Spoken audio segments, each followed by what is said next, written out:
भोपाल, जबलपुर समेत 15 जिलों में गरज चमक के साथ बारिश का अलर्ट। ग्वालियर, चंबल, रीवा में बदला मौसम।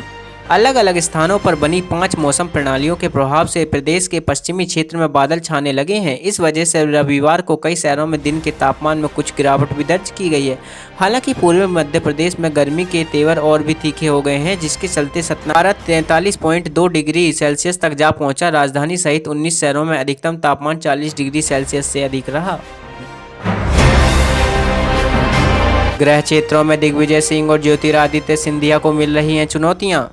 लोकसभा चुनाव में कांग्रेस के दिग्गज दिग्विजय सिंह और भाजपा के दिग्गज ज्योतिरादित्य सिंधिया के लिए चुनौतियां बढ़ गई हैं। दिग्विजय सिंह को जहां राजगढ़ में कांग्रेस की लाज बचानी है, वहीं सिंधिया पर गुना, शिवपुरी सहित ग्वालियर, चंबल में भाजपा की जीत का दावेदार है। दरअसल ग्वालियर में भाजपा की राजनीतिक जमीन काफ़ी हद तक ज्योतिरादित्य सिंधिया के विरोध पर तैयार हुई थी। उनके भाजपा में शामिल होने के बाद ग्वालियर चंबल क्षेत्र के राजनीतिक समीकरण पूरी तरह बदल चुके हैं। नगरीय निकाय चुनाव के दौरान ग्वालियर और मुरैना नगर निगम में भाजपा की हार हुई थी, लेकिन पिछले कुछ दिनों में विधानसभा चुनाव में भाजपा को ग्वालियर चंबल में काफ़ी बढ़त मिली है। ऐसे में इन दोनों दिग्गजों के गृह क्षेत्र के चुनाव परिणाम इनकी भविष्य की राजनीति के लिए अहम साबित होंगे। 12 दिन पूर्व जारी हुआ था 5वीं 8वीं बोर्ड परीक्षा परिणाम, अब तक जारी नहीं हुए पुनर्गणना के आदेश। राज्य शिक्षा केंद्र द्वारा मार्च माह में आयोजित 5वीं 8वीं बोर्ड परीक्षा के परिणाम 22 अप्रैल को जारी हो चुके हैं। इस 5वीं और 8वीं की परीक्षा में 7000 से अधिक परीक्षार्थियों को या तो पूरा आई है या फिर से फेल हो गए हैं। इनमें कई विद्यार्थी ऐसे हैं जो 1 या 2 अंकों से फेल हुए हैं। ऐसे में परीक्षार्थियों के लिए हर साल परिणाम के बाद पुनर्गणना और उत्तर पुस्तिका की छायावृत्ति बुलवाने के लिए आवेदन बुलवाए जाते हैं, लेकिन इस बार परिणाम जारी हुए 12 दिन से अधिक हो चुके हैं, लेकिन अभी तक राज्य शिक्षा केंद्र ने इस संबंध में किसी तरह का आदेश जारी नहीं किया है। जबकि माध्यमिक शिक्षा मंडल द्वारा बोर्ड परीक्षा परिणाम जारी होने के बाद ही पुनर्गणना और उत्तर पुस्तिका की छायावृत्ति के लिए ऑनलाइन आवेदन तेज शुरू हो जाता है।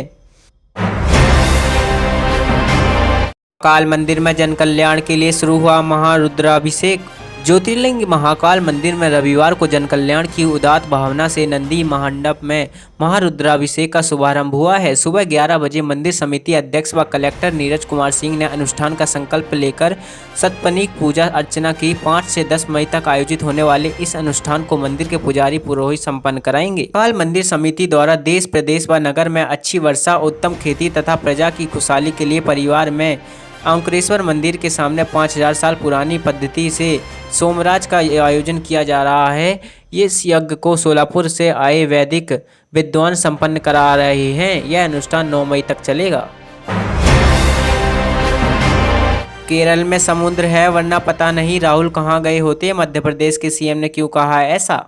लोकसभा चुनाव के लिए प्रचार कर रहे नेता अपने विरोधियों की हर हरकत पर नजर रखे हुए हैं। एक दूसरे पर तंज कसने का एक भी मौका नहीं छोड़ रहे। मध्य प्रदेश के मुख्यमंत्री मोहन यादव ने गुना लोकसभा क्षेत्र में चुनाव प्रचार के दौरान जहां कांग्रेस पर जमकर हमला बोला, वहीं राहुल गांधी पर भी जमकर हमला बोला। साथ ही उन्होंने आरोप लगाया कि कांग्रेस नेता राहुल गांधी ने रायबरेली लोकसभा सीट से नामांकन पत्र दाखिल कर अपनी बहन प्रियंका गांधी वाड्रा का अधिकार छीना है।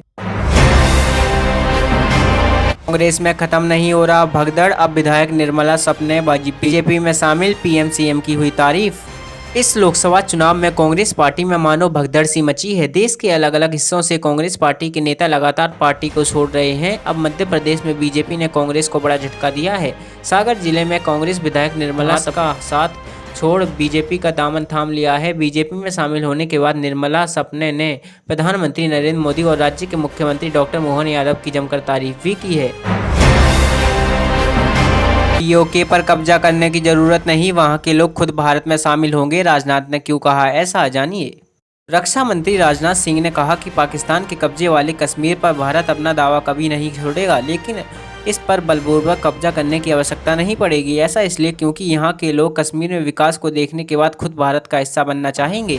राजनाथ सिंह ने पीटीआई भाषा के साथ बातचीत में कहा कि जम्मू कश्मीर की ज़मीनी स्थिति में काफ़ी सुधार हुआ है। ऐसा समय आएगा जब इस केंद्र शासित प्रदेश में AFSPA सशस्त्र बल विशेष शक्तियाँ अधिनियम की आवश्यकता नहीं रह जाएगी। हालांकि रक्षा मंत्री ने कहा कि यह मुद्दा केंद्रीय गृह मंत्रालय के अधीन है और इसमें उपयुक्त फैसला लेगा।